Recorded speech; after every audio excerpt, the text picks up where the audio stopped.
پرسیدین که نظر شما به شعر نیما نظر شما به شعر نیما آیا او واقعا اساسگذار شعر سفید است؟ 3 جای مقدس است در کشور فارس. اول سر خاک شاعر مشهد توس، دوم به جنوب میروی قبر کوروش، سوم به شمال میروی جنگل یوش. این نیما یوشش از همون جنگل است، همون جنگل است. خودش شعر بلند نمیگد ولی مکتبش شعرهای بلند عالی جناب بسیار دارد. این همه خیلی است. استای اول اونقدر استا نیست، بعدش با خوب میراید. مثلا همین که به ادبیات ایران اخوان داده است، نادرپور داده است، سیاوش داده است و فروغ داده است، سیمین داده است، سهراب سپهری، همینا را که داده است بهترین سردفتر ادبیات معاصر ایران است.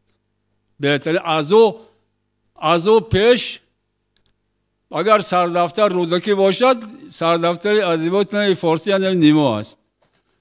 بعد یه سردفتر دیگه پیدا نشده است، نیست. در حلقه ما کیست؟ در حلقه ما کیست که مفتون قلم نیست؟ در حلقه ما کیست که مفتون قلم نیست؟ از اهل قلم کیست که همخون قلم نیست؟ با آنکه همه سر زدن نسل قلم را، با آنکه همه سر زدن نسل قلم را، ای هم قلمان باز سر و بون قلم نیست. خوشخط شدگر کورخط کور سواد دریاب که به سرمه و افسون قلم نیست. با پنجه چپ راست نوشتند رفیقان، در دست تو رفتار دگرگون قلم نیست. با پنجه چپ راست نوشتند رفیقان، در دست تو رفتار دگرگون قلم نیست.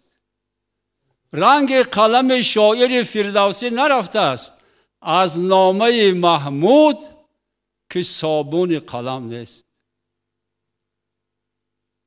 سینا که به قانون تو قانون ننوشته است، سینا که به قانون تو قانون ننوشته است. ای محکمه کم گوی که قانون قلم نیست. من خون قلم ریختم این همه بی باک، در گردن من غیر همین خون قلم نیست.